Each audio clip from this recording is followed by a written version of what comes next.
Olá, sejam muito bem-vindos ao Pod Educa Evolução. Esse aqui é o podcast do Evolução Centro Tecnológico Educacional. Aqui a gente fala sobre inovação, tecnologia, principalmente educação, que são temas aí fundamentais, né? E ao meu lado aqui o João Moura. Muito boa tarde, João. Tudo Boa bem? tarde, Edson. Bem, e você? Como é que você tá? Eu estou bem também. E hoje, João, nós temos aqui um convidado especial e o assunto hoje está muito bom. Então, quem está com a gente aqui, ó, tenho certeza que não vai perder nada de ficar do início até o final. Eu tô esperando, sim, o máximo hoje, hein? Nós estamos trazendo uma pessoa especial, é uma pessoa que tem muita coisa aí para passar pra gente, principalmente alguns assuntos interessados, voltados para o mundo da educação. Tem uns assuntos aí que é relevante, né? Eu sei que aqui no nosso país não acontece com tanta frequência algumas ações como essa, Uhum. mas esperamos, quem sabe, isso venha a acontecer. E discutir sobre educação é extremamente relevante, né? Então, acho que é um assunto que nós não podemos deixar de pautar. E o nosso convidado de hoje, ele é vereador pela cidade de Sorocaba, pelo partido do PL, é o segundo mandato, né? A gente está falando aqui do Dylan Dantas. Dylan, seja muito bem-vindo, é uma alegria ter você aqui conosco. Olá, Edson, João, é um prazer estar aqui. Foi muito bom o convite, aceitei de muito bom grado. Olá para você que vai nos acompanhar, está nos acompanhando, enfim, o vídeo ficará disponível. Também cumprimento a Alice, faz parte aqui do trabalho aqui de vocês. Estou com a minha assessoria aqui ao lado, então teremos aí um excelente bate-papo. Fico muito feliz de ter sido convidado. Bom, o Dylan, ele é escritor, além de vereador, né? É escritor, ele é formado também como professor, teologia, filosofia, tem livros escritos. Dylan, fala um pouquinho para nós sobre a sua carreira e como tudo isso iniciou. O conhecimento liberta, né? Viu, Edson, eu tive uma infância muito difícil. E eu lembro, olha só, o que me motivou a vir para a política hoje, né? Tá. Eu acredito que a política é a forma mais abrangente de você amar ao próximo, ou pelo menos deveria ser assim. Uhum. Eu cresci sem pai, né? Com 3 anos separaram, então minha mãe me criou. Para ela poder trabalhar, eu ficava sendo boa parte do tempo com uma tia. E eu não tinha muita expectativa. Cheguei a morar do lado de um córrego durante um bom tempo, antes de morar de favor na casa dessa tia. Depois voltamos lá para esta casa na favela, na periferia de São Paulo. E aí eu ganhei uma agenda do Garfield. Eu deveria ter ali uns 8, 9 anos. E era uma agenda, eu lembro até hoje, uma agenda do Garfield, que tinha ele lá, laranja, e uma agenda roxa. E nessa agenda tinha bastante coisa, muitos itens. E eu comecei a olhar, a observar, a ficar lendo. Tinha os mapas, eu decorei até onde era a capital do Djibouti, na época. E bacana. E aquela agenda me ajudou muito, porque era ali, naquele momento, a única coisa que eu tinha acesso de que eu gostava, né? Não tinha uma infância difícil, não tinha muitas brincadeiras, muitos brinquedos. E eu conto isso porque esse histórico, com essa agenda, me fez ter reflexão. Falar, poxa, é Uhum. possível aprender algo. É possível ensinar algo, é possível aprender algo. E aí eu tive outro contato, já com 12 anos, dos 9 para os 12, a agenda estava guardadinha, bonitinha. Sim. Eu fui no dentista pela primeira vez de 11 para 12 anos. Eu era criança, minha mãe não tinha muita condição, eu tenho esse dente até hoje, está obturado desde aquela época, e ele doía muito. E como eu levava uma vida difícil, é, eu segurava a dor. Então eu dormia com ele latejando, e ter dor de dente, só para quem teve, eu dormia com ele latejando, mas eu não tinha coragem de falar para minha mãe que eu tinha dor de dente porque ela não tinha condição de me levar ao dentista. Só que teve uma certa hora, viu, João, que eu não aguentei. Eu falei, mãe, poxa vida, não aguento mais. Eu tinha vontade de martelar meu dente. E aí ela fez o possível e me levou no dentista. De 11 para 12 anos, mais ou menos isso. Talvez 12 já completo, não me recordo. Mas eu sei que era entre esses 2 anos Essa aí. faixa etária. Essa faixa etária entre Uhum. 11 e 12. E olha só, o dentista fez a seguinte pergunta. Jovem, você passa fio dental nos dentes? Eu olhei para o dentista e falei, eu passo de vez em quando nos dentes da frente. Aí ele olhou para mim e riu, mas ele deu uma gargalhada que eu fiquei com muita vergonha. E eu não sabia por que ele riu tanto. Eu fiquei com vergonha, só fiquei. Não tinha muita informação, não tinha muito preparo. E aí eu fui entender pouco tempo depois que o fio dental, o ideal é você passar em todos os dentes, não somente nos dentes da frente, mas também nos dentes do fundo, principalmente, que é onde acumula mais ali, sujeira, comida. E a partir disso, eu vi o fio dental em todo lugar. Eu como, passo fio dental e aquilo. Mas o que mudou na minha vida a partir dali? Eu falei, poxa vida, por que aquele dentista não me ensinou? Ele só riu. Ele fez o trabalho dele de forma técnica, obturou muito bem o meu dente, mas ele poderia ter me instruído. Jovem, o fio dental você deve passar também nos dentes do fundo. E eu fico me perguntando por que ele não fez isso. Então essa construção, essas histórias na minha vida me moldou até eu chegar, né? Hoje eu tenho 42 anos, me trouxe para a política, porque antes de entrar para a política, eu toquei um seminário de conservadorismo com encontros regulares todos os sábados, sempre buscando levar algo para alguém. Tá. Todo mundo é capaz de ensinar, todo mundo é capaz de aprender, mas de acordo com as formações que nós tivemos, com apego à leitura, com apego ao aprendizado, nós conseguimos abençoar diversas famílias. Mas por quê? Porque ficou enraizado dentro de mim que aquilo que a gente aprende, Compartilhar. a gente deve compartilhar.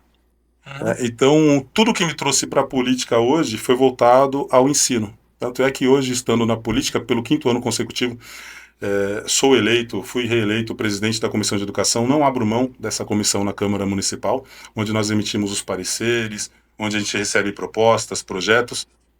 E quando eu penso na política, eu também penso na questão da educação. A política não vai mudar o mundo. Né? Os políticos, no caso, não vai mudar o mundo. A política é boa, né? Mas os políticos, cada um tem a sua linha. O que vai mudar o mundo é cultura, é educação. É cosmovisão, é o imaginário coletivo. Isso tudo, se nós pensarmos nisso, na expansão da consciência, é possível ter uma sociedade próspera, uma nação próspera. Né? Então, contar essa história para mim é interessante, porque você fala, poxa, o que te moveu para a política? Não foi para dar um jeitinho na vida. Sim. Foi para justamente me relacionar com o próximo e poder ter essa experiência e poder contribuir de alguma forma com o ser humano. E a gente tenta fazer isso. Não, é muito legal você falar desse gatilho que você teve aí da agenda e tal, né? A gente teve aqui o cantor Hugo Rafael, e o que despertou para ele foi estar dentro de uma videolocadora e ver uma capa de um disco e aquilo falou, cara, eu quero fazer isso na minha vida, né? Bacana. Como isso é interessante, como as coisas simples que despertam aí a vida futura das pessoas. Isso é bacana demais. Sim. E quando alguém tem a oportunidade de compartilhar conhecimento, você está muitas das vezes despertando o sonho de alguém, né? Algo que é tão distante.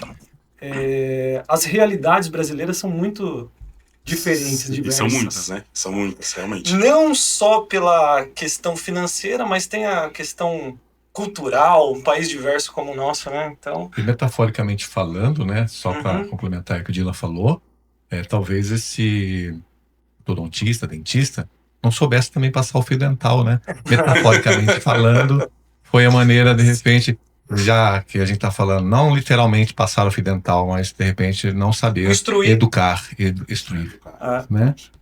Muito bom. E você começou a trabalhar muito jovem, né? Então, como que começou a sua carreira? Porque você não começou na política, certo? Não comecei na política. Você começou outra área. Como que foi a sua vida profissional? Olha, para mim foi importante. Acredito que tudo que eu passei, tudo que eu tive na vida ajudou a me formar como cidadão, como pai de família. Até os pontos negativos, as incongruências que nós passamos, eu acredito que fazem parte. A pessoa que ela não sofre, ela dificilmente ela vai ter uma moral elevada. Digamos assim, eu acredito que, guardadas as devidas proporções, nós precisamos passar por algum tipo de sofrimento, guardadas as devidas proporções, eu preciso deixar isso claro, não estou fazendo apologia ao sofrimento, mas as dificuldades da vida nos moldam, nos remodela. Então, essas dificuldades, elas ajudam a formar o caráter de um homem. Então, foi muito, muito bom para mim ter começado a trabalhar com 9 anos de idade. Com 9 anos de idade, eu levantava às 4h30 da manhã para fechar pastel, ajudar a minha mãe a fechar, fechava no garfo. Tá. Pastel de pizza, de bauru, que ia tomate, a gente não fechava na noite anterior. Os outros sim, de queijo, de carne, mas o de pizza bauru por quê? Porque o tomate, ele solta um líquido e ele estraga ali a massa. Então a gente vai fritar, fura, nós deixávamos para fechar no dia de manhãzinha. E aí nós montávamos a barraca de pastel próximo de uma feira, porque não tínhamos a legalização, era próximo de uma feira e e começamos num ponto de ônibus. Então, durante a semana no ponto de ônibus, final de semana próximo de uma feira. E aí, não tinha muitas pessoas vendendo pastel naquele período. Então, dava para pagar. A gente saiu da favela, começamos a pagar aluguel. Meu padrasto conseguiu comprar um carrinho, né? Era um Passat na época, o Passat Pointer, bonito, bonito pra caramba. Só que chegou um momento que em cada ponto de ônibus de São Paulo tinha uma barraca de pastel. Aí começou a não dar mais lucro. A gente falou, poxa vida, e agora? Meu padrasto ele fez o seguinte: como a gente estava acostumado a morar na favela e tal, é favela mesmo, favela brava mesmo, que é o local onde uma casa em cima da outra e tudo mais. E aí ele falou, poxa, esses bares ficam muito para dentro das favelas, as adegas não entram. É difícil ter entrega ali. O que que ele fez? Comprou uma perua, começou a comprar cerveja, bebidas de adegas e começou a entregar. Ele comprava a prazo ou no cartão de uma semana e vendia nesses bares das favelas. E eu comecei a entregar com ele essas bebidas. Então a gente manteve a barraca ao final de semana na feira, próximo da feira, e durante a semana a bebida. Quando eu cheguei com 12, 13 anos, eu já tinha 3 empregos. Porque com 13 anos, eu comecei a trabalhar no mercadinho de casa 6 horas, no mercadinho da vila, 6 horas por dia. Quando eu não estava no mercadinho, eu ia entregar bebidas com meu padrasto. Como o negócio era nosso, né? A gente entregava bebidas até de madrugada. Chegava a ter 2 horas da manhã e a gente descarregando cerveja nos bares da favela. Bares, a gente chamava até de bibocas, né? Bares. Às vezes o cara ele mora num quartinho 10 por 15 e ele faz uma janelinha e vende pinga ou bebida. Isso é favela. E a gente entregava para todos esses bares. E todos vendem. Favela vende tudo, sabe? E aí não tinha horário, cara. Trabalhava no mercadinho, saía do mercadinho, tava com ele. E no final de semana, domingo, na feira. 3 empregos aos 13 anos de idade. Talvez tenha prejudicado minha cervical, que você vê que eu faço muito isso. Mas me ajudou a ter apego pelo trabalho, né? Me ajudou a formar o meu caráter. E isso eu falo com o meu padrasto, né? Porque minha mãe o conheceu quando estava com 8 para 9 anos. Então, até então, eu cresci sem pai. Então, o meu maior exemplo de pai foi meu padrasto durante um tempo, até eu ver haver a separação entre ambos. Mas é uma história, cara, o trabalho, ele dignifica o homem. Sim, e isso é importante pra caramba quando você fala nesse mundo de você, quando você falou ali, que, só voltando um pouquinho só atrás, né? Você disse que muitas vezes dormia com dor de dente, sabendo que sua mãe às vezes não tinha condições de levar você no dentista. Eu digo mais, né? Às vezes dormir com dor de dente, que nem você disse, eu não estou fazendo apologia que as pessoas têm que sentir dor, mas aquilo que você falou fora do ar, de hombridade, já é o começo da hombridade, de querer defender a mãe, de se preocupar com a mãe, né? Sim. Com a progenitora, com aquela que te deu a vida, entendeu? E aí você tem mais garra para ir buscar, né, ser um homem trabalhador. Eu falo isso, eu vendi alface na rua, trabalhei no varejão, né? Nós temos uma história meio parecida. E isso só me edificou, isso Sim. não me fez ser uma pessoa revoltada. Eu acredito que o mesmo deve acontecer com você também. Sim, não. Eu tive até um período de certa revolta na adolescência, sabe? A adolescência, você, poxa, mora do lado de um córrego, vive uma vida difícil, trabalha pra caramba, as coisas são difíceis, não tem ajuda, olha para um lado para o outro, primos se perdendo, ou nas drogas, ou no mundo do crime, outros não, outros indo para a igreja, né? Mas chega um momento que você tem aquela rebeldia interna. Então, cara, eu já fui de tudo, já fui pichador. Eu conheço todo esse mundo aí dos pichadores, né? Todas as gírias da época, os point, onde se encontravam. A válvula de escape. A válvula de escape. Teve um certo período que eu achei que eu era punk, e aí eu usava eu usava uma coroa na cabeça, eu cortava o cabelo, passava, ficava... Agora eu sou punk. Aí pichava minhas regatas. Eu não tenho tatuagem até hoje, né? Eu acho que eu sempre fui, de certa forma, conservador. Não gosto de tatuagem, não tenho todo respeito quem gosta. Mas eu apesar, né? Mas teve um período meio punk, eu usava um brinquinho aqui, no máximo. Mas também minha mãe era rígida, não deixava eu pôr piercing, nada disso. Então a gente teve um período que eu achei que eu era skatista. Chega um momento que você acha que é tudo. Aí você vê que você não é nada. Aí você fala, peraí, eu preciso me encontrar. Né? Cara, eu comecei a fazer faculdade com 20 anos. Com 19, 20. Porque assim, eu terminei com 17, né?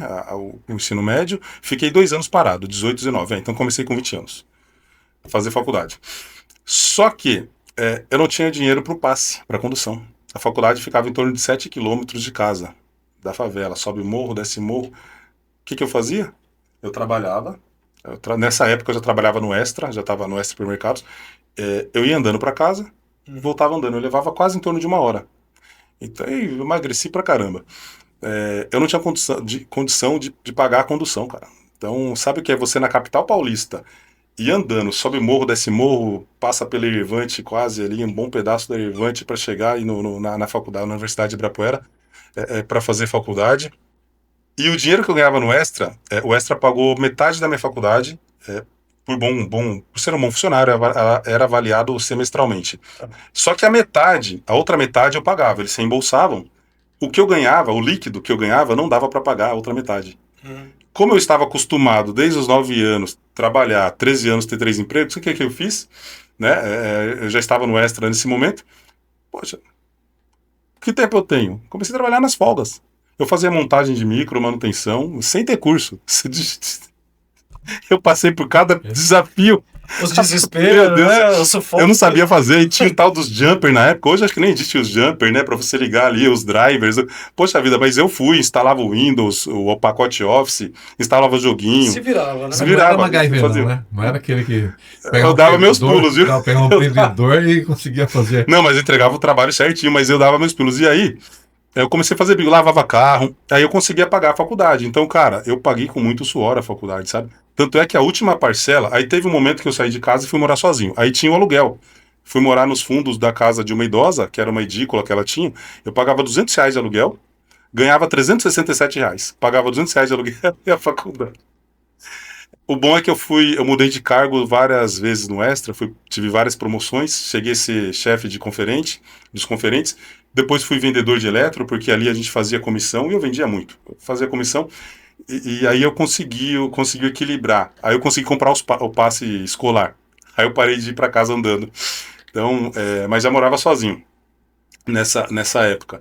Cara, são histórias que, pô, é interessante. Eu ouvir a história do cara, né, meu? Mas às vezes você tem um vereador, tem um cara, tem um político da cidade, ou tem uma personalidade da cidade que é interessante você ver, né? O quanto o cara trabalhou ali. Pô, o cara andava quantos anos andando a pé? Sim. Essa história a gente vê no Pará, no Norte, você vai estudar. Não, Mas isso é capital. interessante que você está falando, porque ainda é uma realidade no Brasil. Né? Você acredita que isso ainda aconteça nos dias de hoje? E aí eu até queria emendar com uma pergunta. O que o poder público pode fazer? Hoje, entre aspas, você está do outro lado da mesa. Né? Nelson e João, excelente pergunta. Edson e João, né? Nelson está aqui do lado. Excelente pergunta. O que o poder público pode fazer para alcançar essas pessoas, né? Para tentar de alguma forma mudar essa realidade? Né? Porque para evitar tanto sofrimento, vamos assim dizer. Eu só não tinha concluído ali, eu falei, no último ano eu salvei o print da última parcela da faculdade que eu paguei.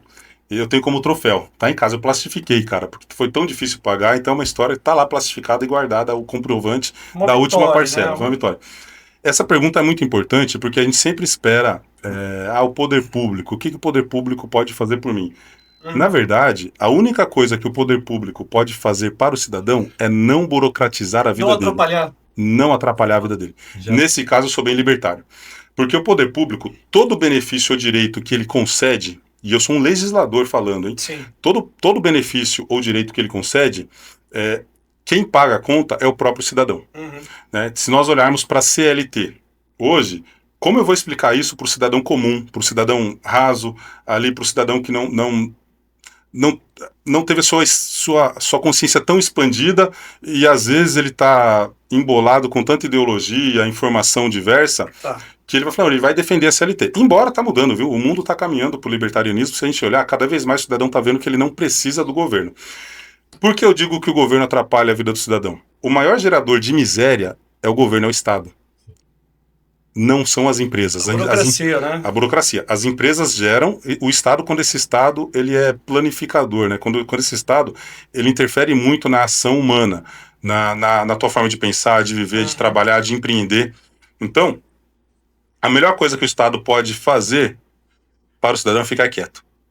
É deixar o cidadão trabalhar, empreender, ganhar dinheiro e viver. Porque nós vivemos num país próspero. Se você for empreender hoje, você tem... Olha só, o ser mais explorado no Brasil hoje é o empresário. o empresário é o ser mais explorado no Brasil, porque ele tem impostos atrás de impostos, burocracias atrás de burocracias. Para você poder ter uma edificação como essa aqui, por exemplo, você tem várias secretarias que você tem que passar no município, cada secretaria tem um fiscal, né, e você tem que cumprir uma legislação extensa, burocrática, para poder trabalhar. Se for na área da alimentação, eu sou favorável a algumas regulamentações, mas elas não podem ser absurdas, né, abusivas. Você não consegue trabalhar, porque... Peso da massa do pastel. Exatamente, né, a posição que você coloca a mesa... Poxa vida, gente. Só que aí, qual a questão? Não é só isso. Aí você tem uma legislação trabalhista com mais de 2.500 normas. Quem sobrevive com isso? Você pensa duas vezes para contratar, porque você fala, poxa, quando for ex-funcionário, esse cidadão aqui, ele vai me processar. Né? Hoje, as estatísticas dizem que em torno de 40% a 60%, em torno de cada 100 funcionários demitidos, empregados demitidos, de 40% a 60% processa a empresa, as empresas. Por quê? Porque nós temos uma legislação trabalhista extensa, nós temos um direito, nós temos, né, o Tribunal do Trabalho, como fala, a Justiça do Trabalho. Só o Brasil tem isso. Tem outros países como a Bélgica que tem a Vara do Trabalho. É diferente. No Brasil você tem a Justiça do Trabalho. Então ela é concorrente da Justiça Comum. Né? A gente teve casos hoje, o pessoal querendo burocratizar os serviços por aplicativo, que o STF já deu um parecer ali, que o trabalho é legal e tudo mais. Estão discutindo a pejotização no Brasil também. Mas aí a Justiça do Trabalho, mesmo tendo um parecer, um caso julgado do STF, eles passaram por cima e julgaram, dando ganho de causa, por exemplo, para um motorista de aplicativo.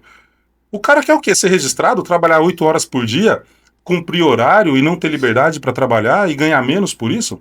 Então você tem a legislação do trabalho, você tem a CLT, que burocratiza muito, tem impostos, a FGTS, 13º, proporcional de férias... tudo isso parece bom, mas como explicar isso para o cidadão que isso atrapalha a vida dele? Cidadão, você que está nos acompanhando, você ganha menos porque o seu patrão tem que tirar parte do seu salário para guardar para o 13º. Você ganha menos, você, operador de caixa, ganha em torno de R$ 1.700 a R$ 2.000 por mês e deveria ganhar 6, porque essa é a proporção, né? O trabalho, as estatísticas dizem, os estudos dizem que o cara que é informal, ele consegue, se não fosse pela burocracia, consegue ganhar 3 vezes mais do que o cara registrado CLT. Então, se você ganha 2.000 hoje sendo caixa do supermercado, o seu salário era para ser de 6.000 no mínimo. Só que aí, o seu empregador, ele vai tirar o seu 10º, ele vai tirar a porcentagem das suas férias, porque além de você receber o salário para não trabalhar, ficar 30 dias em casa, tem um percentual que ele tem que dar a mais. Não, tudo bem. Isso deveria ser acordo entre o patrão e o funcionário, como é nos Estados Unidos. Não obrigado. Né? Imagina a empresa pequena, ela não consegue contratar. Além disso, ela tem o FGTS, que o seu patrão paga. Né? Tem os outros, tem o INSS patronal e outros tributos envolvidos que quando ele olha para você, é pouco para você e é muito para ele que paga. Porque se você ganha 2, o custo para ele é de 4. Então, assim, tanto benefício, tanto direito, atrapalha a vida do cidadão de poder empreender, ganhar dinheiro, trabalhar. Quem gera riqueza? Olha só, quem gera riqueza num país? Quem gera riqueza numa nação? Não é o governo. O governo não produz nada. Quem gera riqueza é o empresário, é o empreendedor. É aquele que emprega, remunera, produz, comercializa. Principalmente as pequenas, né? Principalmente as pequenas. E falando de pequenas, a gente tem que defender, a gente fala de capitalismo, né? Muitos ideólogos falam contra o capitalismo. O capitalismo é malvado, meu Deus, todo mundo é capitalista, cara. O capitalismo não é malvado, eu vou provar. Posso falar no ar aqui? Pode. Sim. Se quiserem me interromper, fique à vontade, porque às vezes falar. eu ligo aqui, eu ligo a quinta e vou embora. Pode falar. Mas olha só, é importante a gente frisar nisso. O que é o capitalismo? São quatro itens básicos. Tá. São 4 coisas. Trabalho assalariado, ninguém quer ser escravo, tá certo? Isso é capitalismo. Trabalho assalariado. Propriedade privada. Sim. Lucro. Você não trabalha para não ter lucro. Lucro. E a livre concorrência. Se você tirar qualquer um desses itens, desses 4, não é capitalismo. Aí você cria o tal do metacapitalismo. É um capitalismo deturpado. Você, cidadão, o que é o metacapitalismo? É uma coisa incomum. Sabe a DC Comics ali? Você tem Superman, você tem... Ou não é DC, são ADC, são os meta-humanos. Então o Superman é um meta-humano, o Batman, apesar de ser humano, mas aqueles que têm poderes, eles são meta-humanos, ou seja, não são humanos necessariamente. Então, o metacapitalismo é isso, não é um capitalismo na sua essência, é algo que foi modificado, né? Então, o que é o metacapitalismo? Quando você vê empresas dominando um nicho extenso de mercado, com monopólio ou oligopólios, quando você vê grandes corporações que fomentam o socialismo em todo o mundo, esse globalismo, na verdade quem mais propaga o socialismo são mega empresários. Mas são aqueles de grandes corporações, não é o empresário comum. Aqueles que não querem que o pequeno cresça para concorrer com ele. Esses fomentam o socialismo no mundo, patrocinam ideologias, propagam ideologias, adquirem os menores, esses conseguem pagar uma alta carga de impostos. Lembra no primeiro governo do Trump, nos Estados Unidos? Ele recebeu uma carta de grandes empresários e corporações para que ele aumentasse impostos, porque ele estava reduzindo.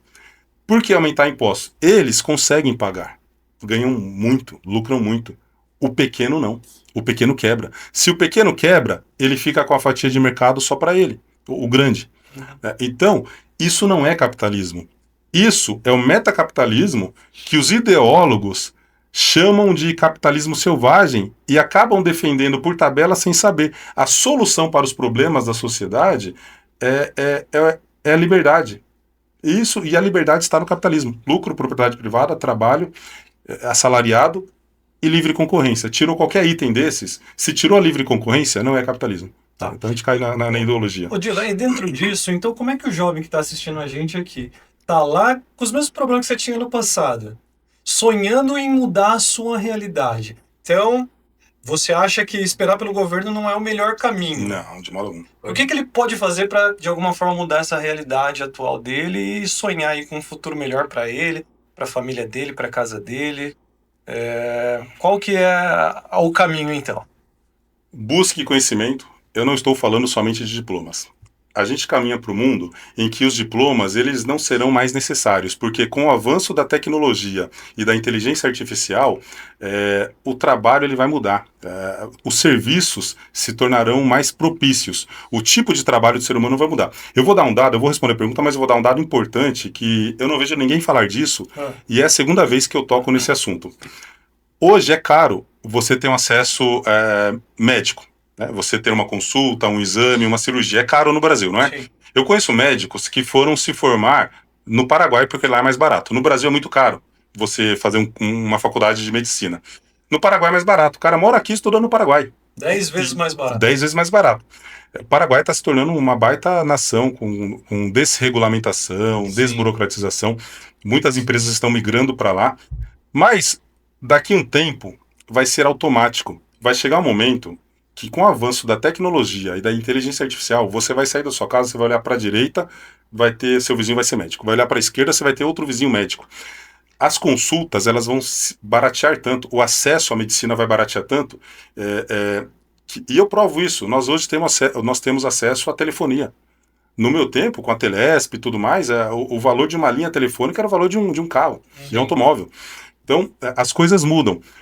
Nós não podemos burocratizar a tecnologia nem regulamentar a inteligência artificial como governos ditos socialistas querem fazer em todo o mundo. Como aqui no Brasil querem regulamentar também a inteligência artificial, a tecnologia. Se você regulamenta isso, você deixa de crescer e desenvolver. Então, com o avanço de tudo isso, vai chegar um momento que a própria medicina ela vai se tornar barata. Por quê? A todo semestre, pensa comigo, quantos advogados estão formados a todo semestre no Brasil? Muitos. Sabe onde eles estão advogando? Não. Eu fui bancário por 9 anos. A maioria dos gerentes bancários eram advogados. Eu estou na política hoje. Tá. Tem muitos advogados que são assessores de políticos. Uhum. Por quê? Porque é tanto advogado concorrendo entre si, apesar de ter muitas causas, que vai chegar uma hora que vai ter muito médico também. O mercado não consegue absorver. Não consegue absorver. Mas isso é bom. Por quê? A tabela da OAB deveria ser revogada. Você tem uma tabela caríssima para os advogados, eles deveriam poder concorrer entre si e cobrar o preço que quiserem. É claro que, às vezes, né, enfim, tem as proporções, mas segundo a OAB tem uma tabela. Se nós olharmos para a medicina, vai chegar um momento que a faculdade de medicina vai ser mais em conta. Hoje, eu não tenho convênio médico.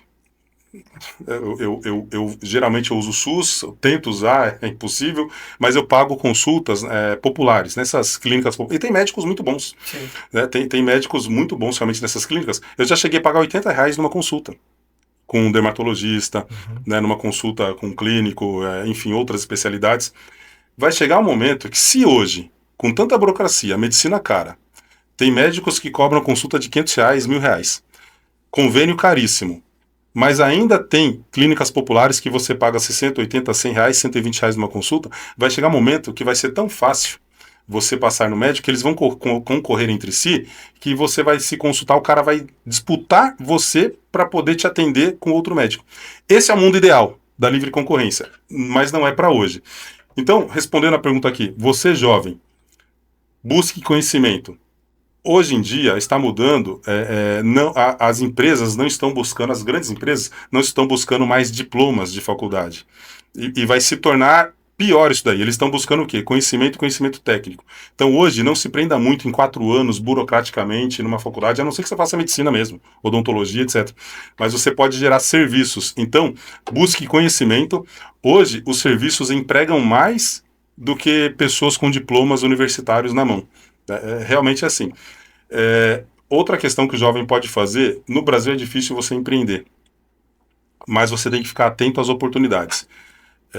Não somente do Estado, mas existem muitas empresas buscando mão de obra especializada ou diferenciada.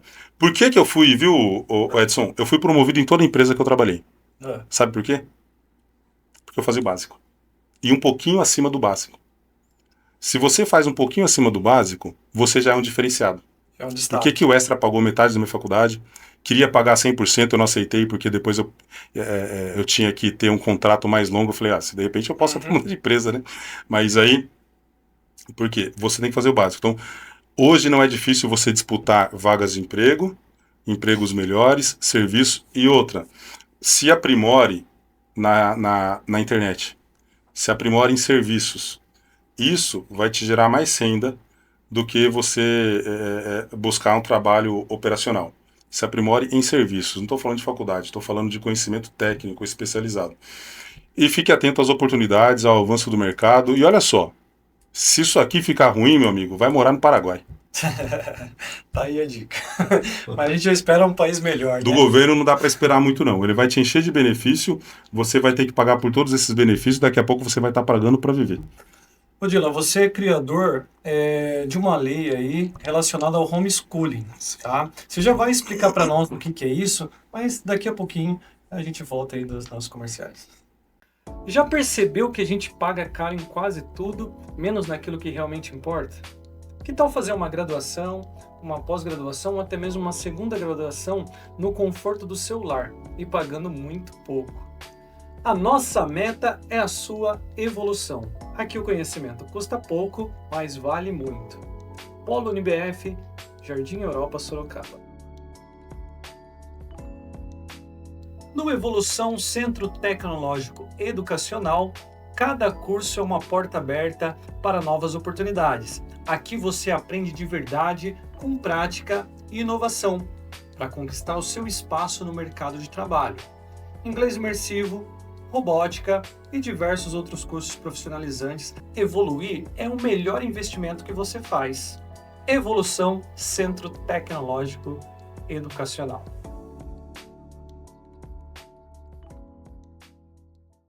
Vamos lá, voltando aqui então.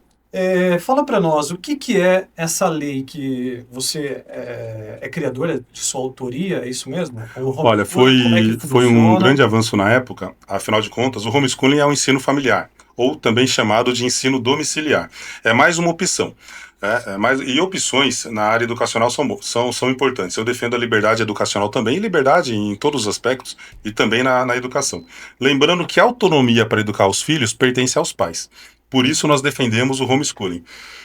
No estado de São Paulo, nós aprovamos essa lei aqui em Sorocaba, né? Foi a primeira cidade do estado de São Paulo a ter o homeschooling sancionado, aprovado. Foi aqui em Sorocaba, uma lei de nossa autoria, mas já estava em vigor em algumas cidades do Paraná, em algumas cidades de Santa Catarina e também no Distrito Federal. Mas só te cortando, o município ele tem autonomia para aplicação? Aí que tá. essa lei caiu na justiça. Tá.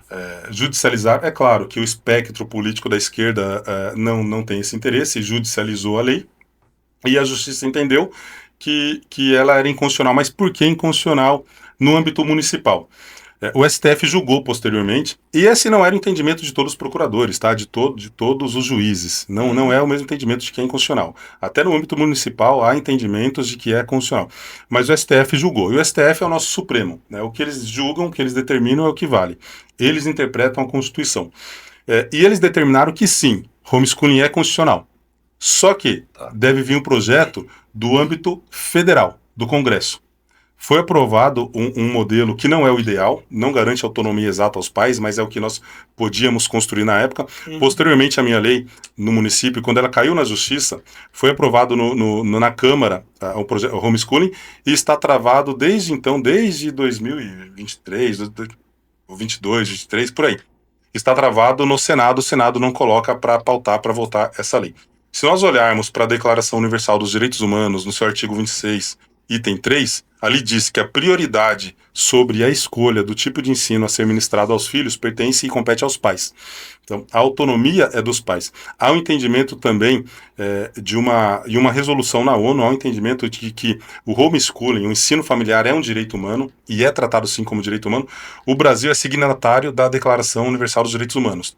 Tão logo, o ensino domiciliar, familiar, deveria estar em vigor no Brasil como um direito humano. Então, é desumano você negar isso aos pais. Por que foi considerado inconstitucional? Há um entendimento, a nossa Constituição diz que legislar sobre educação no âmbito municipal e estadual deve ser uma legislação suplementar. E é aí onde você precisa ser técnico, estudar e poder defender o seu projeto. O que é o suplementar? De forma suplementar, ou seja, no Brasil hoje é centralizado, tudo vem do MEC. O MEC determina, tem que ser. Eu não consigo no município criar uma nova matéria. A gente estava falando de Libras aqui nos bastidores. Interessante, mas eu não consigo fazer um projeto de lei obrigando as escolas municipais a ensinar Libras para os alunos, porque isso tem que partir do MEC. A não ser que eu faça isso e coloque como uma atividade extracurricular não obrigatória. Aí a gente consegue legislar. Foi o que eu fiz com xadrez, apoiando o projeto, foi o que eu fiz com o retorno da educação moral e cívica, que a Secretaria, e não foi como lei, mas foi como um requerimento, né? A Secretaria de Educação abraçou a ideia, aí mudou de secretário, tudo acabou não entrando como extracurricular, porque nós queríamos. Educação moral e cívica foi uma tese da minha esposa. Foi a tese da sua esposa? Foi. Que bacana. E aí nós queríamos o retorno disso, né? Os jovens precisam trabalhar assim a pauta moral, o ensino cívico, ele é necessário para a formação da juventude também, né? A questão do patriotismo, de você valorizar a sua nação, valorizar os seus símbolos, a sua bandeira, o seu hino, e o seu relacionamento com os demais seres humanos, né? Então, é importante ter essa educação moral, mas infelizmente tiraram isso da grade. Então o STF entendeu que é constitucional, mas deve vir do Congresso Federal. Que pé que está isso hoje? Como é que hoje existe o homeschooling? Ele foi aprovado na Câmara, está travado, existe de forma informal, eu já falo, e ele está travado no Senado.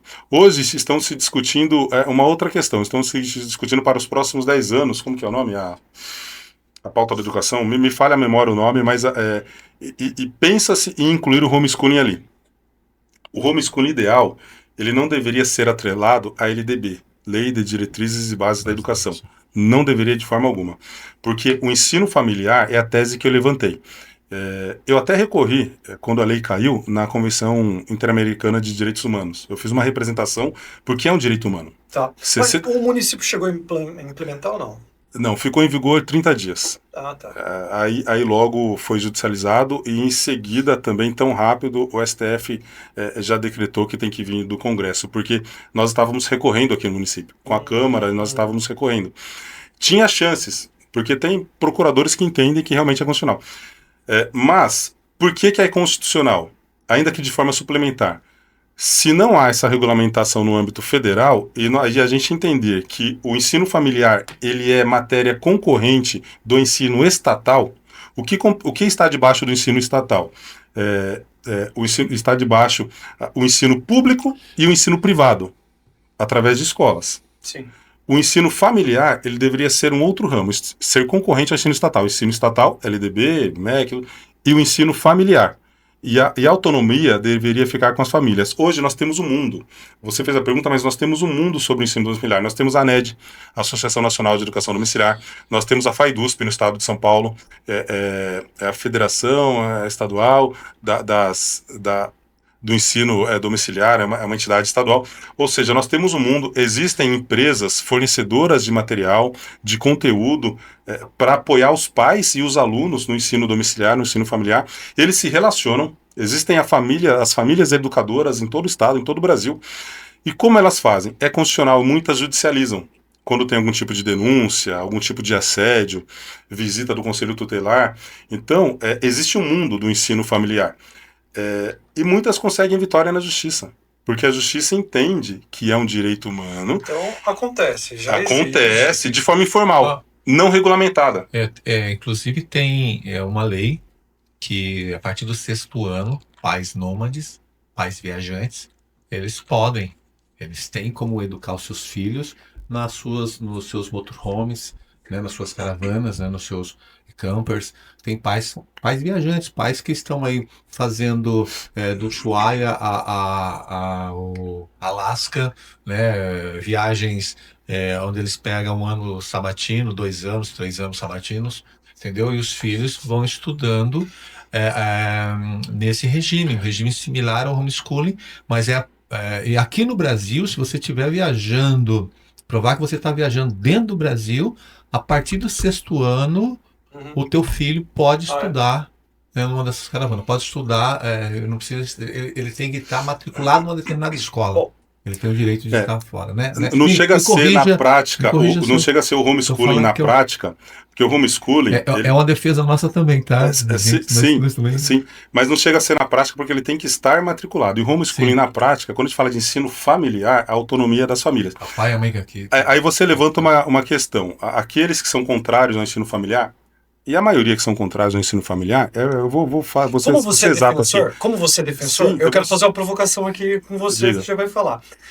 Como que faz para cuidar quanto à evasão escolar e a falta do convívio social? Mas deixa depois essa provocação você vai aceitar. Mas eu gostaria que você voltasse à sua linha de raciocínio depois desse interesse. Se eu tiver muito extenso, podem não, cortar, é legal, porque às vezes eu vou embora. Você falou, porque você ia entrar num caminho, você vai fazer isso, responde o do Edson, essa provocação dele, mas depois segue na sua linha de raciocínio, que é muito interessante sua linha, para nós entendermos por que esse não interesse, por que, né? Nós sabemos, mas eu gostaria que saísse do Dylan.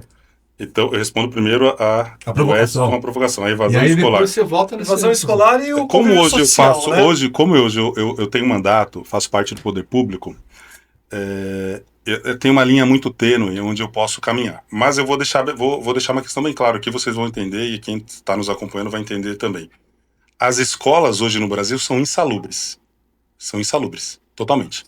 Quando você não tem um assédio por bullying de outros alunos ou dos próprios professores. Acontece, sim, e muito. Eu passei por isso no primeiro ano.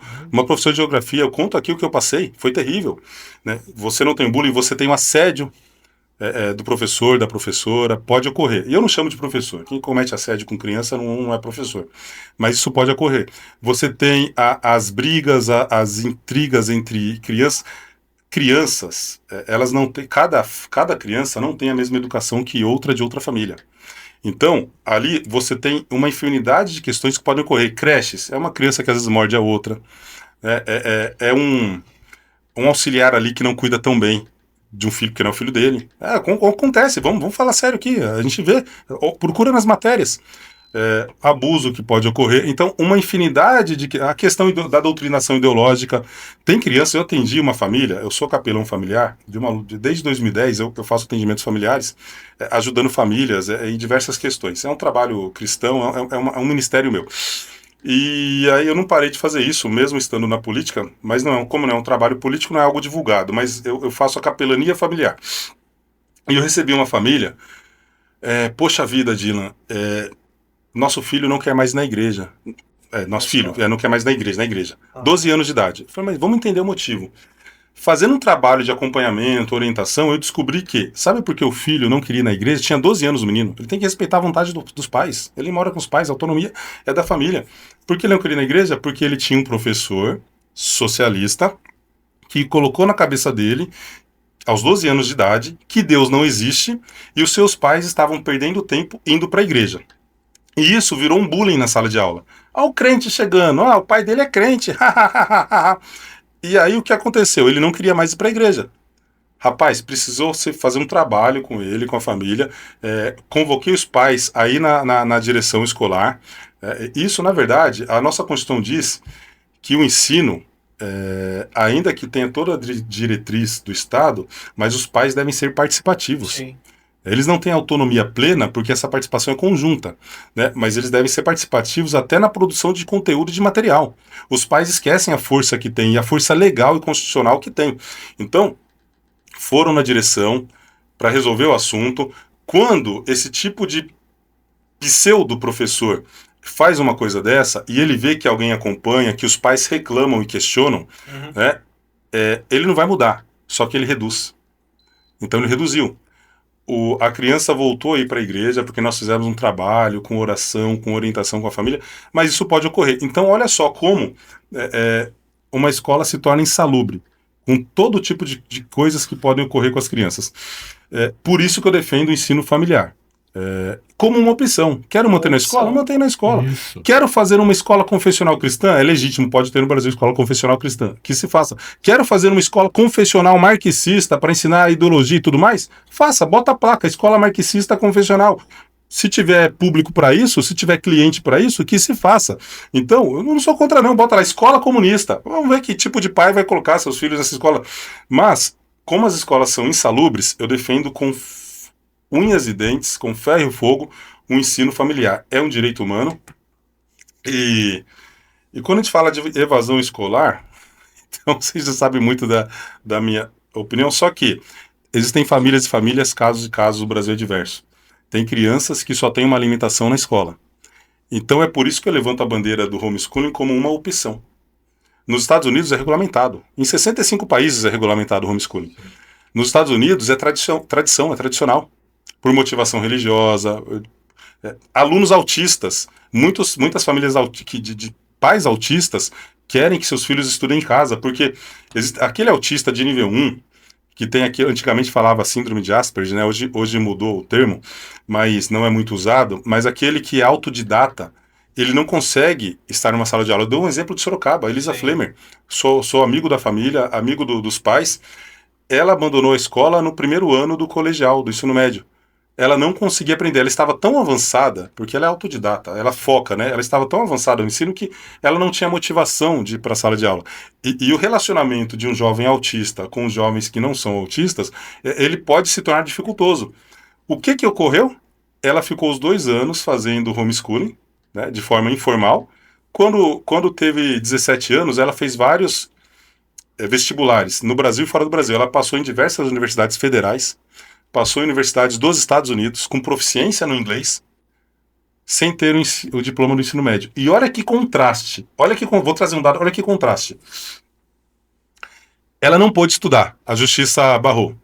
Judicializaram a questão, porque no Brasil ela não pôde fazer faculdade porque ela não tinha diploma do ensino médio. E ela não tinha diploma do ensino médio porque ela tinha 17 anos. Porque ao completar 18 anos, ela faz a prova do Enseja e obtém o certificado do ensino médio, mesmo sem nunca ter ido para a escola. Tá vendo como o homeschooling acontece? De forma informal? Então, faz a prova do Enseja. Dila, eu vou falar agora um negócio aqui que muitas pessoas vão me criticar, mas não tem problema não. Falo. E tem muitos pseudos professores que ainda acham que tem que ser na mesma régua todo mundo e esquece que nós temos gênios, né? As pessoas são diferentes. São diferentes, né? As pessoas são diferentes, né? Porque tem professores doutores em universidade pregando, assim, para mim não são professores, né? Minha visão acho que eu já passei aqui qual que é. Mas você queimar uma pessoa dessa, É aquele processo que nós falamos aqui anteriormente Sim. sobre inclusão, que é tudo errado, é para inglês ver esse tipo Pra de inglês, inclusão. não, totalmente para inglês ver. Entendeu? Fazem para não funcionar mesmo. Uhum. Os ideólogos fazem para não funcionar. E só ratificando aqui, eu não sou contra escolas, de forma alguma, eu acredito que devam existir. Na verdade, o ensino público, ele começou, eu sou protestante, né? O ensino público começou com Lutero na Alemanha. O que ele disse? Ele, olha, eu quero o povo intelectual, eu quero o povo com formação de opinião, com expansão da consciência. Se nós estamos aprendendo a estudar religião, estudar a Bíblia, Sim. para poder interpretar a Bíblia, a pessoa tem que saber o mínimo do seu idioma, da sua língua. Ele estava na Alemanha. O que ele fez? Instituiu as escolas públicas. Começou com os cristãos, as escolas públicas. E ele falou, escola pública para ensinar a sociedade, as crianças, os jovens, os adultos. Escolas públicas para deixar o povo formado, né? um povo preparado para enfrentar o mundo, para aprender. E ali começou a se ensinar de tudo nas escolas públicas. Só que ele disse uma coisa muito importante, que hoje a igreja renegou, né? Antigamente, muitas igrejas tradicionais, presbiteriana, batista, tal, tinha uma escola do lado, ou até mesmo uma universidade. Hoje em dia abandonaram isso. O envolvimento com a sociedade. Os cristãos não podem deixar de se envolver com a sociedade. E aí, ele disse uma coisa importante. Não levem seus filhos para escolas onde as escrituras não reinem. Ele que instituiu o ensino público, disse isso, não levem seus filhos para escolas onde as escrituras não reinem.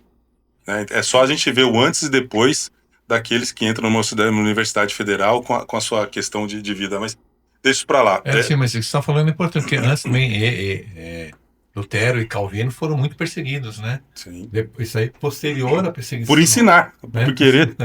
Sim. Né? E hoje em dia, e não dão crédito, hein? Não dão crédito pro cristianismo com a questão da formação do ensino. As escolas surgiram com os cristãos. É mais uma coisa que os ideólogos renegam, né? E querem tirar, por exemplo, a cosmovisão cristã, ou pelo menos aquela cosmovisão conservadora que nós temos no mundo ocidental, querem tirar isso dos ambientes escolares.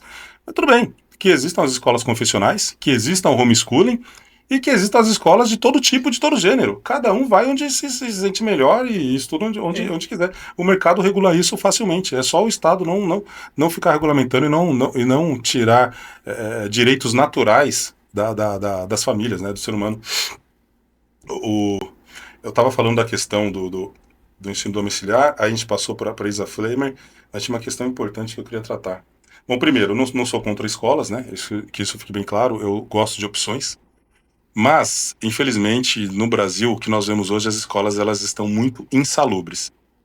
Eu não tenho coragem de deixar minha filha em qualquer escola, muito menos em escola pública. O que eu recebo, às vezes, de questão de creches, a filha que chegou, mãe trabalhou o dia todo, buscou a filha na creche, precisa de cuidado, troca de roupa, Sim. de fralda, a criança chega toda mijada, chega suja, mordida, diferente, parece que a criança tem medo de tudo e de todos. Você soube daquele caso que a criança saiu andando pra rua em São Paulo e alguém pegou a criança? Teve um caso aqui também. Na escola aqui, local, há pouco tempo, não tem 2 anos isso, se eu não me engano.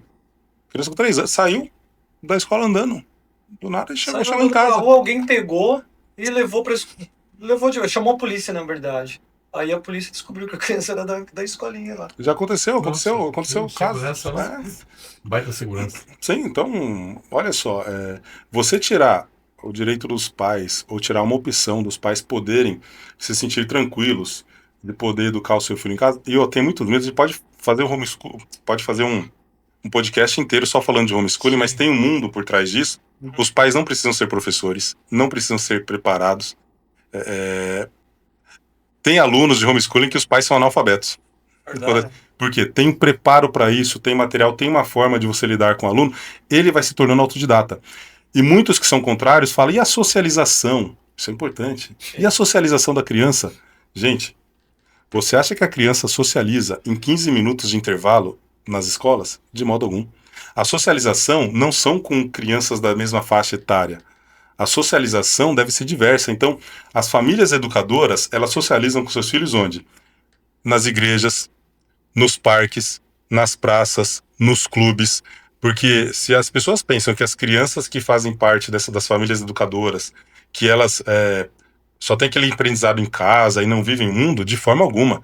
Aprendem artes marciais, vão para natação, aprendem esporte, elas se relacionam com a sociedade. A socialização é diversa. Então, não são em 15 minutos dentro de uma escola com alunos da mesma idade ali que você vai ter a socialização. Pelo contrário, dependendo da escola que você coloca seu filho hoje, ele pode desaprender, né? Então, você ensina moral em casa e ele pode voltar para casa com outro tipo de educação, Sim. dependendo das crianças que estão, ou do tipo de criação que as crianças têm, das crianças que estão ali com elas. Você não tem noção do que você acabou de falar. Isso é de suma importância. Isso é de suma importância. Depois eu vou explicar mais detalhadamente, mas eu já vou deixar bem claro que o que você acabou de falar talvez seja um dos pontos altos. Para alguns, quando eu falo com alguns, eu falo na minoria. A minoria, porque hoje a minoria quer enfiar goela abaixo direitos e deveres para uma maioria. E isso é sufocante. Sufocante. Isso é sufocante. Então, o que você acabou de dizer é de suma importância. É muito importante nós sabermos que algumas conversas furadas têm que acabar. Não, porque é necessário que meu filho vá, porque tem que sociabilizar. Será que é fundamental e é 100% isso que realmente acontece? Será que essa sociabilização vai acontecer em 15 minutos, igual você falou? Porque a maior parte dentro da escola é para aprender a ciência Sim. e que ainda tem o risco de não estar sendo aprendida a ciência, Sim. tá? Então, é muito importante o que você disse. E é difícil, a gente dá umas opiniões que elas podem parecer polêmicas, não, mas é para expandir mesmo de fato, né? É que nem eu falei, ó. A gente falou das escolas, falei no ensino superior. A gente tem que acompanhar a tendência do mercado. As empresas, elas se moldam de acordo com o avanço da tecnologia, avanço da sociedade. A primeira câmera fotográfica que eu comprei foi uma Polaroid. Hoje você tem no celular uma câmera, né, de todo tipo. Uhum. As máquinas fotográficas tinham filme. Hoje você não precisa. Hoje ninguém revela foto mais. Fica tudo no celular.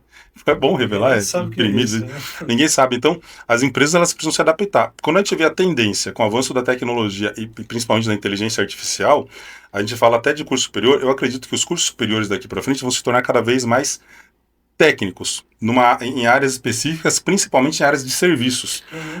Porque existem cursos superiores hoje que se você se forma e acaba não utilizando ou não agregando. Eu sou formado em administração de empresas. Vai chegar um tempo que hoje você vê muitos administradores que acabam não tendo a formação. E foi muito importante a minha formação, não sou contra isso. Só que o mundo ele se adapta. Então, tanto as escolas como os cursos superiores, eles vão ter que se tornar cada vez mais técnicos. Agora a gente olha para as escolas, recheadas de ideologias, de doutrinas infundadas. Que tipo de jovem preparado para o futuro e para os negócios nós vamos ter? Eu acabei de ver, não sei se foi HP, tem uma empresa grande, eu vi uma notícia hoje, mas como foi corrido na Câmara, que vai demitir mais de 50% dos seus funcionários e vão substituir por inteligência artificial. Mas isso não é ruim. A inteligência, a tecnologia não impede as pessoas de trabalharem, elas mudam os ramos. Então, eu imagino, por exemplo, um curso superior de 4 anos. Cara, é muito tempo. É muito tempo. Hoje você consegue. Aí surgiram os tecnólogos, que você faz em 2 anos. Um cara com diploma de tecnólogo, ele tem diploma superior. Pode fazer pós. Sim. Foi um avanço. Né? Hoje nós temos o ensino, apesar desse governo estar burocratizando o ensino da faculdade, o ensino à distância, o EAD, né? Está burocratizando muito, mas é uma tendência. Falar em homeschooling também, voltando aí para o nível abaixo do nível superior de ensino. Mas existem pais que matriculam seus filhos em escolas online de fora do país. Sim. Estados Unidos, para ele ter o ensino médio e para não ter a questão de meu filho não estuda. Ele faz online. E no Brasil, o ensino médio poderia ter uma opção também de se fazer à distância. Sim. É uma questão que eu tentei colocar essa lei aqui, mas daria inconstitucionalidade do mesmo jeito, de você poder fazer o ensino médio à distância. Né? Qual o problema com isso? E por que a gente estuda tanta coisa? Você acha que hoje eu sei fazer fórmula de Bhaskara? É o que a gente discute bastante aqui, né? O volume, o excesso de conteúdo e pouco se liga para a aptidão das pessoas. Você não foca. Aí com você prepara o jovem, você faz entrevista, mesmo que ele mude de ideia, se ele focar naquilo que ele gosta. As aulas que eu tive de química foram difíceis, cara, no ensino médio foram difíceis. Química, física, meu Deus do céu, eu não gosto de física. Coisa de outro mundo pra mim. Nunca estudaria isso, assim, só se eu fosse usar. Eu uso, não uso. Sabe a fórmula de um monte de coisa. Com inteligência artificial hoje, acabou. Então, mas o ensino familiar, ele é um ensino que ele foca mais na formação da pessoa que ela vai querer para seguir a carreira dela. Então, jovem, respondendo melhor aquela pergunta, né, que foi feita aqui, o que deve fazer hoje? Cara, foca. Foca naquilo que você gosta, e não somente no que gosta, porque a gente vive num mundo que a gente tem que gostar do que faz, e não fazer somente o que a gente gosta. A gente precisa ganhar dinheiro, precisa trabalhar. Então, mas foca num nicho, olha a tendência do mercado, olha para a evolução da tecnologia. Hoje, você tem que focar em serviços. Foca em tecnologia. Hoje, pessoas ganham muito mais na internet do que trabalhando em grandes empresas, grandes indústrias. Serviço não se estoca, não é perecível. É isso. Mas por aí. Até porque você vê produção, vão ser máquinas, tecnologia, né? Mas existem serviços onde o humano ele é insubstituível. Todo serviço pode ser um produto, mas nem todo produto pode ser um serviço. É como todo quadrado pode ser um retângulo, mas nem todo retângulo é um quadrado. Mas o que eu digo para você que você falou, serviço, é isso aí. As pessoas não sabem, para quem não sabe o que ele está falando em relação ao mundo de serviço, uma infinidade. Começa pela sua oratória. Você saber vender você já é um serviço. Já é um serviço. Eu tinha pensado em algo aqui. Oh, meu Deus, TDAH da vida. Fala, escreve. Vamos seguir, mas eu vou lembrar aqui do que eu falei. Tá, enquanto você lembra importante, mas... O nosso horário aqui ele já tá estourado, né? Porque o assunto, quando ele é bom, a gente... Isso faz a gente trazer a pessoa de volta, né? Sim, você vai ter aí disponível. uma parte 2 aí. Mas eu queria saber também de um assunto que você domina e está tratando, que é a questão das APAI. O que está acontecendo de fato? A questão das APAI, parece que tem uma lei federal que quer mudar... Foi um decreto federal, muitos deputados estão se movimentando nesse sentido para revogar esse decreto presidencial. O que acontece? Eu vou falar aqui sem papas na língua. Primeiro, a visão política de esquerda é a visão do caos. E eu não estou falando isso por ser um político, não. É a visão do caos. Porque eles criam a inclusão para não funcionar. Eles criam o problema, vivem surfando no problema, mas não querem a resolução do problema. Hoje, por que muitos daqueles que estavam em tratamento em hospitais psiquiátricos que não existem mais, estão nas ruas? Usando drogas ou vivendo nas ruas? Porque não pode tratar, não pode... Se tinha problemas nos hospitais psiquiátricos lá atrás, por que você não faz um trabalho para melhorá-los, em vez de extinguir? Hoje, o que esse decreto presidencial faz? Ele quer inviabilizar o funcionamento das escolas especializadas para lidar com múltiplas deficiências. Não é só autismo, mas múltiplas deficiências. Quando a gente fala de especialização, por que a gente faz uma pós-graduação? Para se especializar. Sim. Por que o médico faz uma especialização numa área? Para poder fazer cirurgias. O clínico ele não é um cirurgião.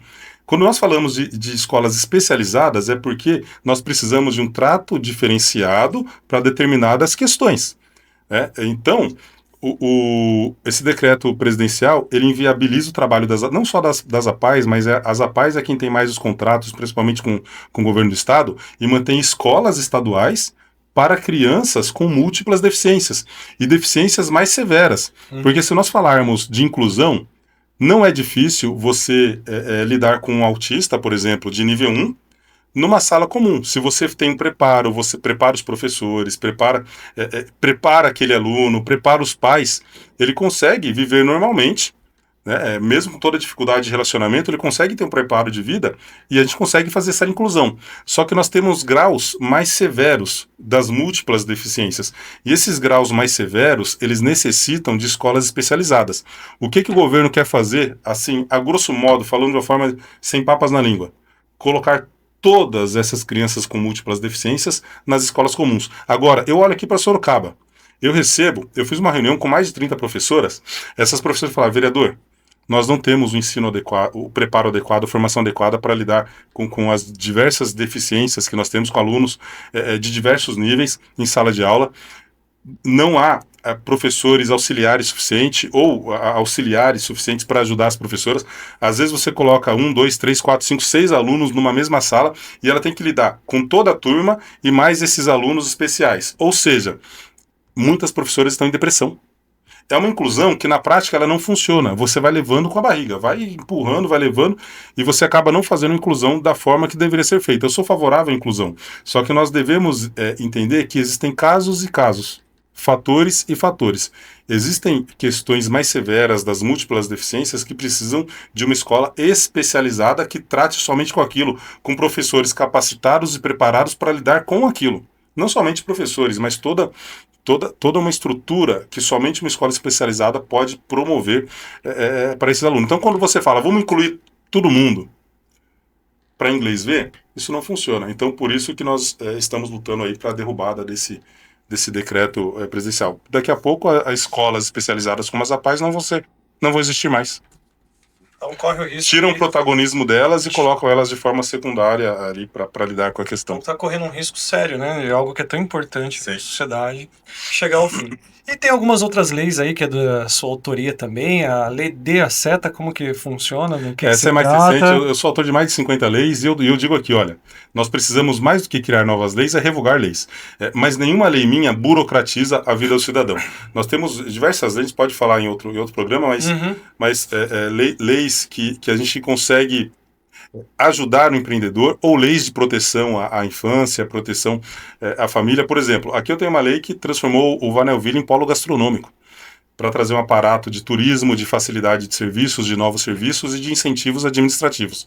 O Poder Executivo, que ele poderia fazer, é abraçar a lei, fazer a divulgação macro dessa lei e trazer novos serviços para o Vanelville, porque não é só o bairro que vai crescer, é a cidade. Em vez de convidar todo mundo para morar em Sorocaba somente, convide as pessoas para visitar Sorocaba, para gastar dinheiro em Sorocaba, para utilizar os hotéis da cidade. Só que para isso nós temos que ter atrativos.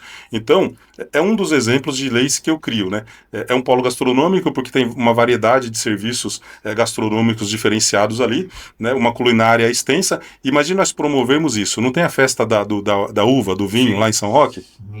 Poderemos ter aqui. Eu criei até, olha só, eu criei o Dia da Cerveja Artesanal, que institui também o Corredor da Cerveja Artesanal. Não é o Oktoberfest. Tem nada a ver com cerveja. Cerveja artesanal, ela é diferente, é para quem aprecia. Ninguém se embebeda com cerveja artesanal, ela é mais cara. Então, esse corredor eu descobri que, desde o século XIX, Sorocaba é um polo natural de cervejarias artesanais. Eu não sabia disso, eu descobri estando na política. Nós temos quase 2 dezenas de cervejarias artesanais aqui. Imagine valorizar o trabalho dessas empresas, indústrias, que empregam e remuneram e geram imposto, geram riqueza. Se a gente valorizar, a gente poderia fazer igual em São Roque. Faz o corredor da cerveja artesanal, trabalha a palavra artesanal, para não ficar aquela coisa cerveja, né? Então, valoriza as empresas da cidade. Imagine esse corredor no sistema de compra e leva. Não de bebedeira, mas compra e leva. Tem bebida, tem cerveja com canela, cerveja com tempero, cerveja com pimenta. Imagine você ter uma festividade anual, onde as pessoas vêm visitar a cidade, e ela não vai só nesse polo. Se a gente vai para São Roque, a gente vai no mercado, a gente vai numa praça, a gente toma um sorvete, a gente está fazendo a economia local funcionar. Então, existem ideias nesse sentido que bons projetos devem caminhar nesse sentido. Agora, voltando aqui, enrolando, sua pergunta foi da campanha Dê a Seta Sorocaba. Se nós falamos de educação, o que nós instituímos em lei, foi uma lei aprovada, sancionada. Estamos em conversa com a CEMOB. CEMOB é a Secretaria de Mobilidade aqui na cidade, Mobilidade Urbana, para que institucionalize de fato essa campanha de forma permanente, como diz a lei. O programa Dê a Seta Sorocaba é nada mais do que um programa de conscientização permanente. A Prefeitura de Sorocaba, ela gasta milhões anuais com propagandas institucionais. Imagine nós utilizarmos todos os recursos de uma forma sustentável e melhor, já que se gasta milhões com propagandas institucionais, por que não faz então propagandas como essa? Um motorista de Sorocaba é conhecido como o pior motorista do Brasil. Sim. Eu vim para cá agora, se eu passei em várias avenidas, eu posso dizer que um ou outro deu a seta para mudar de faixa ou para estacionar. Nem para mudar de faixa não se deu a seta. E a educação é o segredo. Da melhora da sociedade, da evolução da sociedade, educação e cultura. Não está na política, não. Está na educação e cultura. Então, há como nós institucionalizarmos essa campanha permanente, como diz a lei, promovendo, fazendo a propaganda dela, porque a gente faz propaganda do que quiser. Uhum. Né? Imagina a gente pegar personalidades visíveis na internet Conhecidas, e usar essa expressão para poder trabalhar pautas assim locais, legais e necessárias, né? Mas a prefeitura tem como institucionalizar. Então, o programa D7 Sorocaba, a gente trabalhou muito, nós conseguimos, nós demos entrevista para todas as mídias da cidade, levantamos a questão, teve o envolvimento de parte da sociedade na lei, né? Você não consegue alcançar a sociedade toda, a cidade toda, mas a gente demonstrou ali que é preciso trabalhar a expansão da consciência no trânsito. Isso me Não levou- adianta fazer lombada. Uhum. E você falou uma coisa aí que a gente tem o pior trânsito. E alguém me falou isso. Falou: você sabia que o pior trânsito é o de Sorocaba e proporcionalmente é o que mais mata? Eu falei assim: não, Sim. eu não acredito nisso. Eu falei: no Brasil? No Brasil. Eu fui pesquisar e é verdade, a gente é o número 1. Quando não é o número 1, Por falta de educação. Primeiro Educação ou do segundo motorista. pior trânsito do Brasil. Eu fiquei de cara. Eu falei: não é possível um negócio desse. Mas a culpa é, se nós olharmos, eu mantenho muitas reuniões com o secretário da CEMOB cobrando, pedindo melhorias. Já consegui muitos semáforos, muitas lombadas. Passei com a minha assessoria, tava com o pessoal, tava no carro, a gente foi fazer um trabalho no bairro. Olha esse semáforo aqui, eu pedi. Olha esse outro aqui, eu pedi. Caramba, esse aqui também foi o que eu pedi. Tem locais que, assim, eu sei que o semáforo é necessário, sim, a travessia com segurança. Uhum. Faixas, saber que o maior índice de acidentes são nas faixas de trânsito? Porque o pedestre, ele se sente seguro, mas aquela faixa, ela é prioritária, Sim. mas não é preferencial. Também tem a ver com a educação, e o munícipe não sabe, ele acha que é prioritário. Ela tem... Não, ela é preferencial. Eu não vou confundir. É prioritária, mas é preferencial. A preferência ainda é do veículo que está transitando. Uhum. Então ele tem que aguardar a sua prioridade, a boa vontade do motorista educado, parar o carro. Às vezes você vai parar e de repente o carro bate atrás de você. Então você tem que saber o momento de poder parar e tudo. É igual que você passa no semáforo amarelo. Só que o maior índice de acidentes ocorre nas faixas. E a população gosta de faixa. Lombada. Eu detesto lombada. Eu já consegui várias. Tem que ficar trabalhando. Eu consegui para uma rua, o munícipe falou: que bacana, eu quero quatro moradores. Precisa pôr uma lombada aqui. Falei: chamei o secretário, precisa pôr uma lombada aqui. Eu fiquei no pé dele, senão não faz. Uhum. Fez a lombada. No dia seguinte eu fui lá, consegui a lombada, viu? Eita, o sonho do vereador é conseguir trabalho para não foi eu que fiz. Quem faz é a prefeitura. Mas a gente pede, né? E aí veio 2 moradores. Foi o senhor que conseguiu a lombada ali, vereador? Foi. Isso acabou com a nossa vida, hein? Por quê? Os carros andam devagar e quando eles vão passar na lombada, eles ficam olhando para a nossa casa. E daqui a pouco vai rachar meu muro, porque eles passam com o impacto da lombada, vai rachar meu muro. Já aconteceu isso na outra rua. É bom para um, não é bom para outro. Rapaz, então assim, imagine um povo educado, que respeita as leis de trânsito, e tudo que você faz é paliativo. Você pode pôr 500 lombadas, o cara passa a lombada e acelera. Então, mas eu venho lá da Zona Norte até aqui, né? Que a gente tá na Zona Sul. E pelo menos uns 20% aí dos motoristas passa direto pro sinal, né? E aí, como é que faz? Passa. Então, acho que o problema é maior ainda do que a seta, viu? Não são leis que educam. Nós temos milhares de leis. Só na cidade de Sorocaba nós temos 14 mil leis. Não faltam leis. 14 mil leis? Só na cidade de Sorocaba. Pouco mais de 14 mil. É lei pra caramba, né? É muita lei, cara. Oh, meu Deus, é muita lei. Eu já revoguei algumas, né? Enfim, mas é muita lei. Não são leis, não são amordaças, não é o extremo que você vai fazer uma pessoa ter expansão da consciência. A expansão da consciência se dá através da educação. Uhum. Se nós tivéssemos, seria o exemplo de Libras, viu, João? Se nós tivéssemos educação de trânsito nas escolas, você quer ver 2 pontos bons para você mudar a cabeça de um jovem, de um cidadão? Na 6ª série, eu assisti um vídeo sobre o aborto. Estamos falando de educação aqui. Um vídeo sobre o aborto. As meninas na 6ª série ficaram horrorizadas com o que elas viram. Você mata o feto, você mata a criança.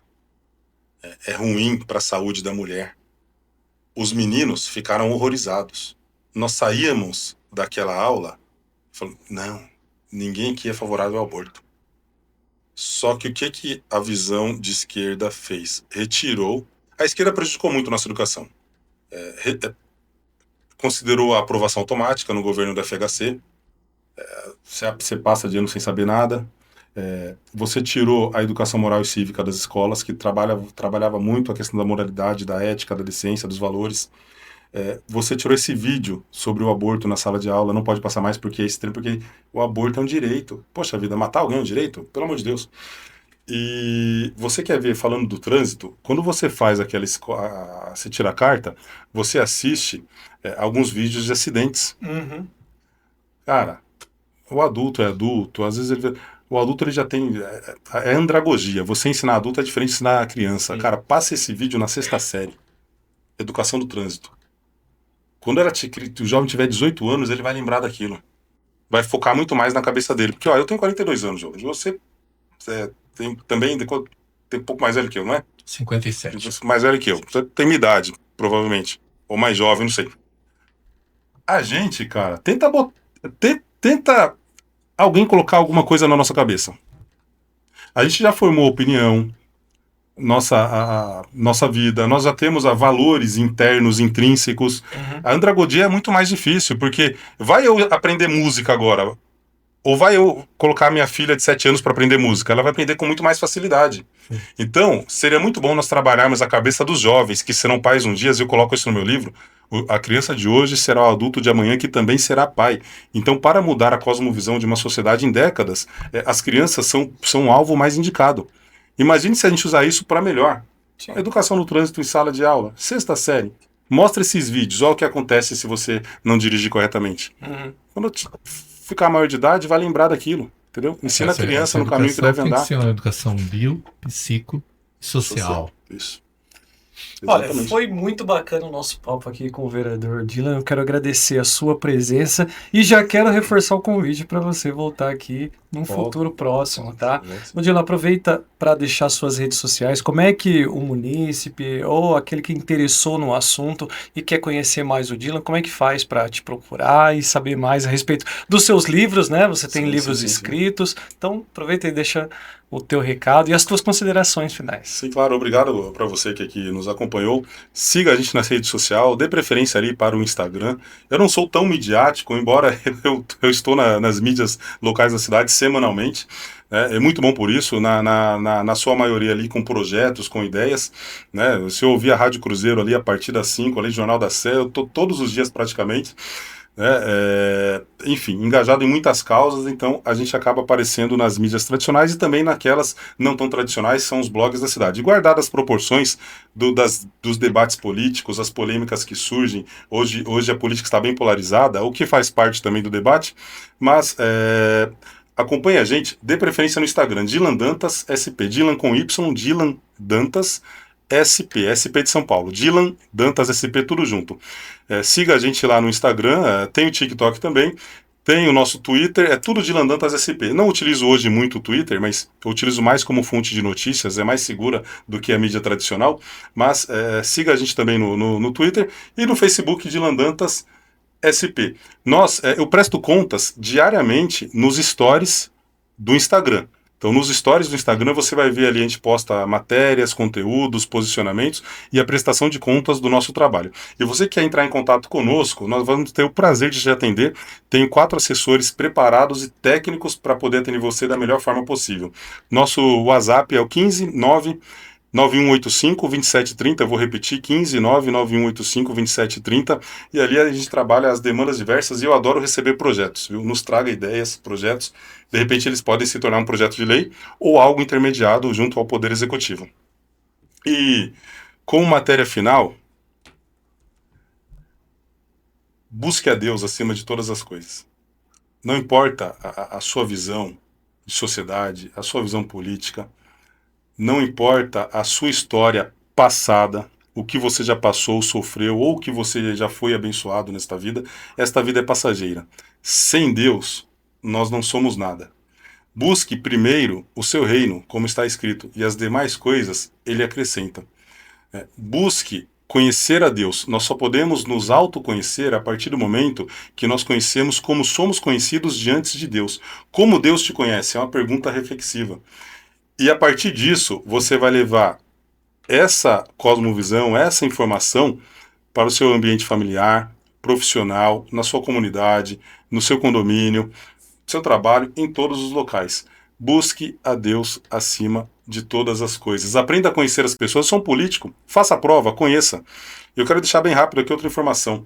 Para conhecer uma pessoa, viu, Edson e João? Para conhecer uma pessoa, um dos ramos da psicologia diz que comportamentos passados geram comportamentos futuros. Isso é muito feito nas dinâmicas de entrevistas de grupo para poder contratar uma pessoa, onde o psicólogo, a psicóloga entrevista você e não pergunta mais agora qual é o seu defeito, sua qualidade. Ela fala assim, me conte uma história onde você teve que resolver uma situação problemática no último trabalho que você teve e como você fez para sair dele. De acordo com o que você vai dizer, ela vai avaliar seus defeitos e suas qualidades, ela não precisa te perguntar. Ela é preparada para aquilo. Então, comportamentos passados geram comportamentos futuros. Se você teve um determinado comportamento, uma determinada atitude, ela entende que você terá novamente no futuro. Então, pesquise sobre pessoas, principalmente os políticos, para poder eleger os políticos. O que eles fizeram lá atrás. E eu sou teólogo. O que a teologia diz nesse mesmo sentido? Que pelos frutos nós conhecemos as pessoas. O que são os seus frutos? As suas ações, a sua defesa em vida, aquilo que a pessoa viveu, o que ela defendeu. Você, olhando para os frutos e para os comportamentos passados, você vai poder conhecer melhor uma pessoa. Então faça isso para eleger melhor os seus representantes na política, tá bom? E, claro, nunca tire Deus de todas as suas tomadas de decisões da sua vida. Acesse nosso site dilandantas.com.br, ali tem o PDF dos meus livros para você poder baixar e ter acesso, enfim, tem um pouco de história. Deus abençoe você e sua família.